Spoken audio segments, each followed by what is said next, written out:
dude, because I don't know if this is gonna actually run or if it's gonna blow up. All right, you ready? 3, 2, 1. Oh!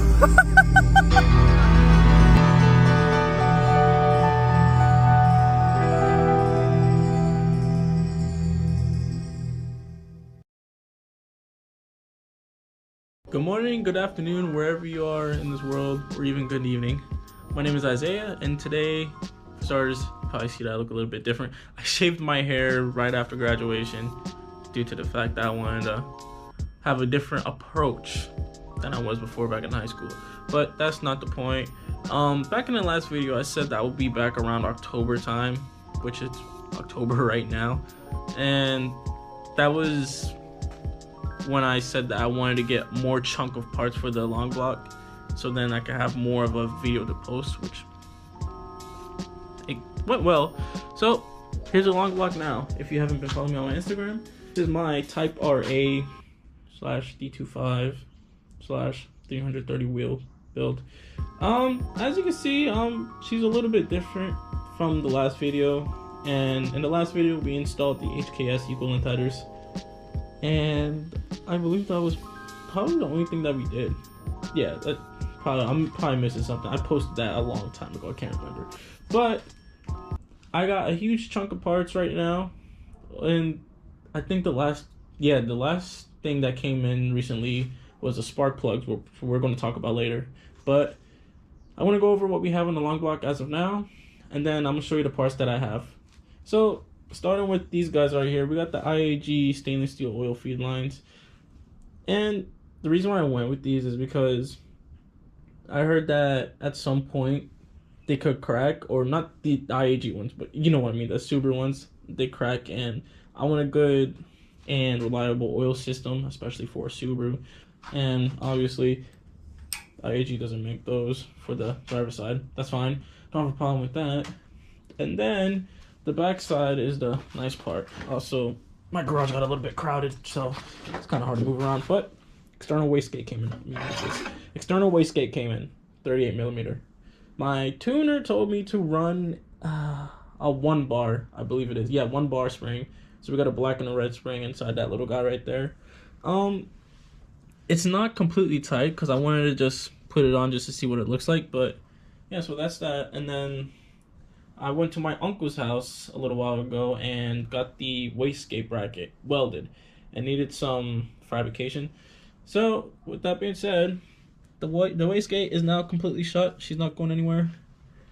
And that's pretty much all that's on the long block as of now. Oh yeah, and the headers that I went with, not the headers, the up pipe. It's a PLM up pipe that mats up to the 38mm wastegate, external wastegate, excuse me. Now, like I said, I got more parts, or a chunk of parts actually, and I've been working for many weeks just to get this next chunk. So since I got this, I got a few more things that I got to get, which is around 10 things, which I'm gonna go over the list later in the video, but I'm gonna go over with you guys what I got as of now for this block. So starting with the biggest things that I bought, we got a Mishimoto external oil cooler, and this was something I was debating for a little while, solely due to the fact that the oil cooler, or what most people call it, oil warmer, is quite pricey for my year of vehicle.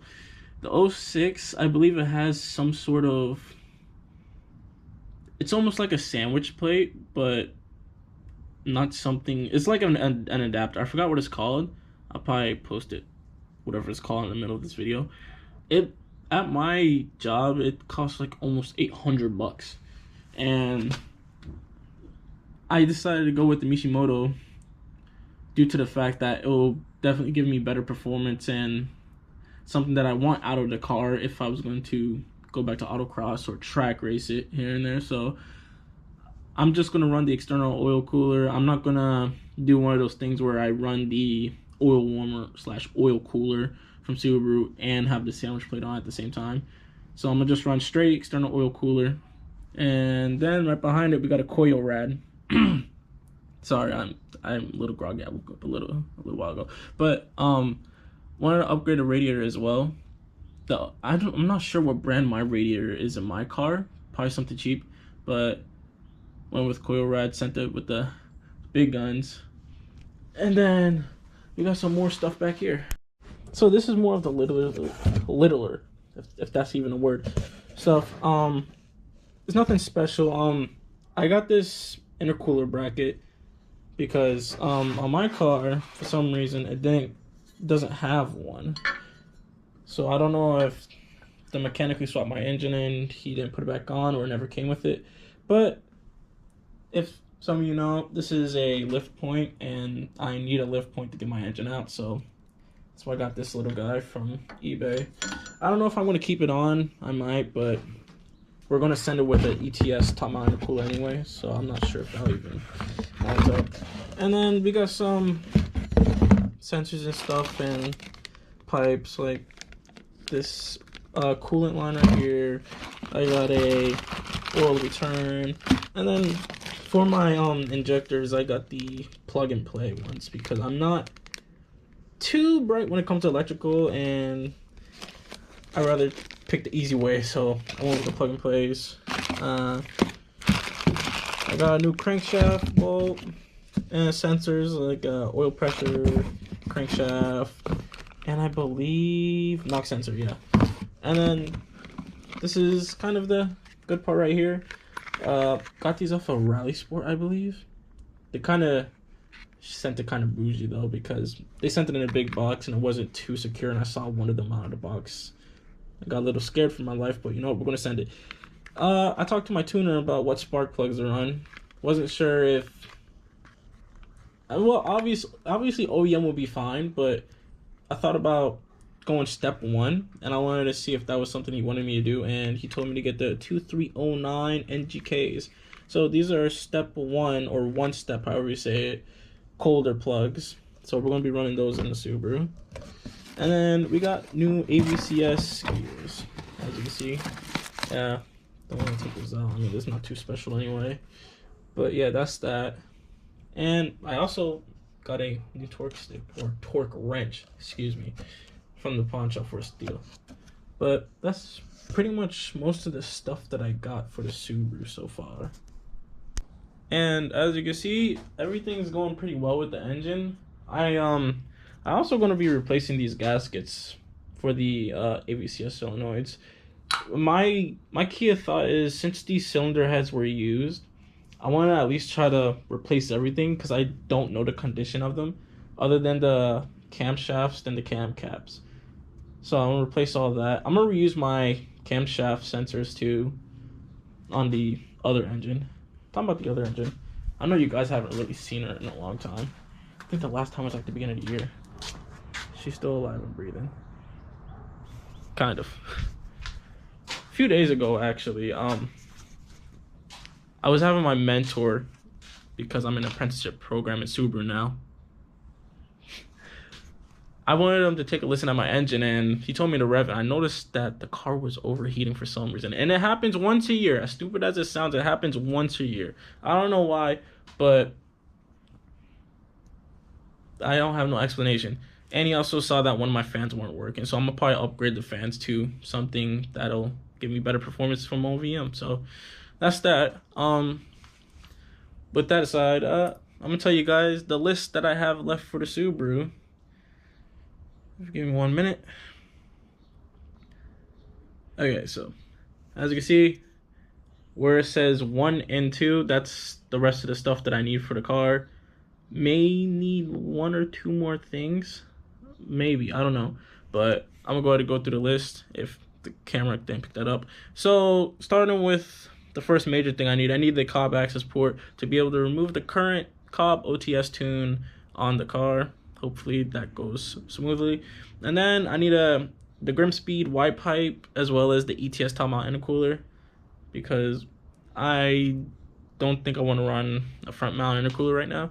I mean, it is beneficial, but I'm trying to get this done before the end of the year, and I am estimating before November it should be done. I don't want to try to put out any more parts or get any more parts that'll make the process extend more towards the end of the year. So I'm gonna try to get this wrapped up as soon as possible.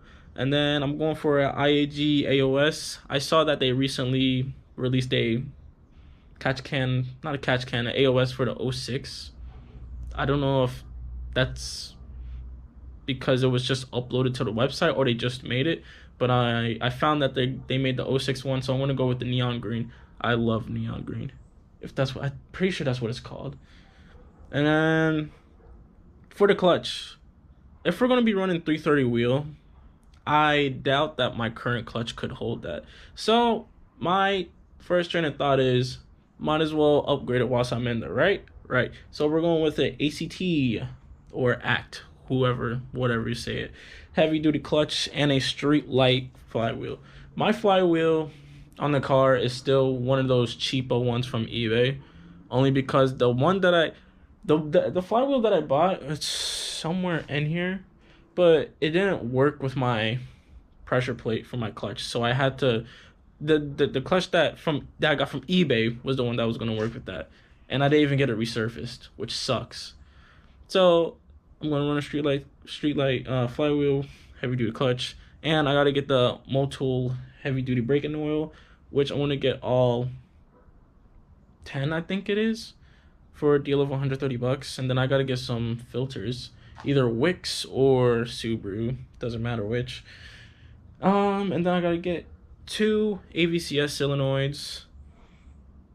Yeah, just 2, because I'm not going to reuse the ones from my car. And then I got to get an RCM water pump, but with the 2-port. Why the 2-port? Because since I'm running an external oil cooler, I don't need that 3rd port to run back, since I'm not reusing the oil warmer from Subaru. And then I need to get a new or used power steering pump. Mine is leaking from somewhere, and I can't really figure out from where, because I know I replaced the O-ring a little while back, so it shouldn't be leaking from there, because if it was, I would be hearing a bunch of air leaking out from there, but it's not. And it's also leaking power steering fluid on top of the block, so I don't want that to be on my new block, obviously. And then a starter. I don't know if I've recorded my car starting on video before, but it almost sounds like the starter is dying. I thought I heard something. Almost sound like the starter is dying. But that's pretty much the entire list, and that's gonna be like almost $4,000, which is not too horrible because it's still a huge chunk of parts, but we're probably like around 12-13 grand into this build. So it's not, I mean, as bad as it sounds, it is horrible, but again, I'm still enjoying myself.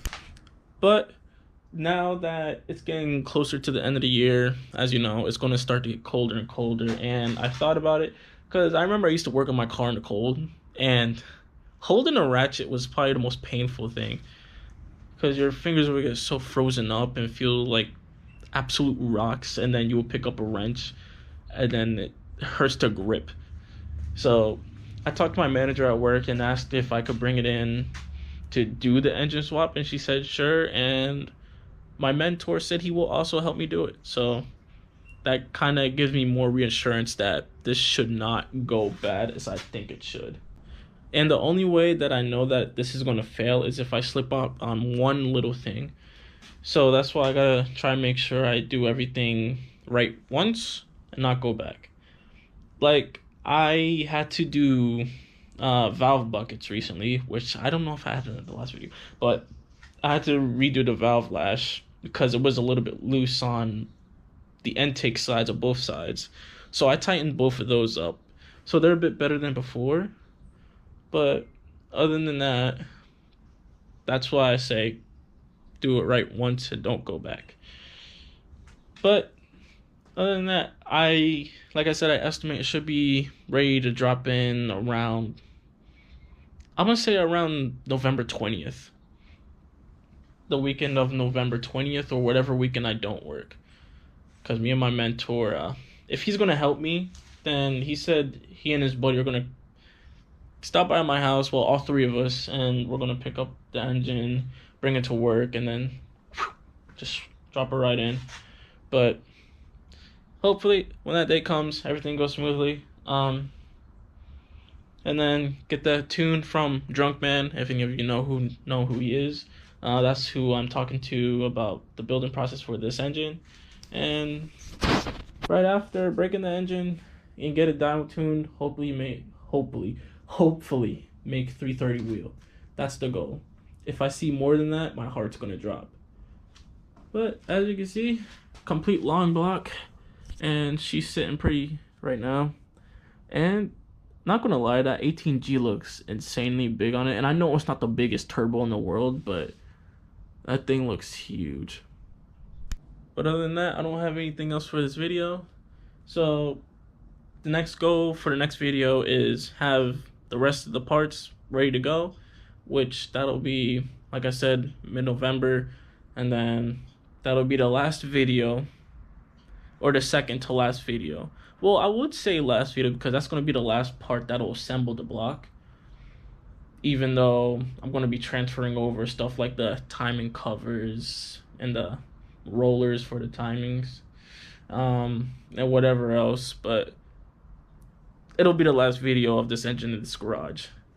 So this is the second to last time you'll see this engine like this. And then hopefully in the next few videos, you'll see this puppy running, and she's a little monster. But other than that, this video is going to end right here. So I hope you enjoyed this little comeback with me in the future. Not in the future, but a few months from the past, since I haven't been recording much. And like I said, don't have content to post. So, I mean, I kind of did have content. I went to a Porsche meet a little while ago, and I'll post a few pictures. But I was gonna record, but I felt too anxious. I don't like recording in front of people. It makes me feel awkward.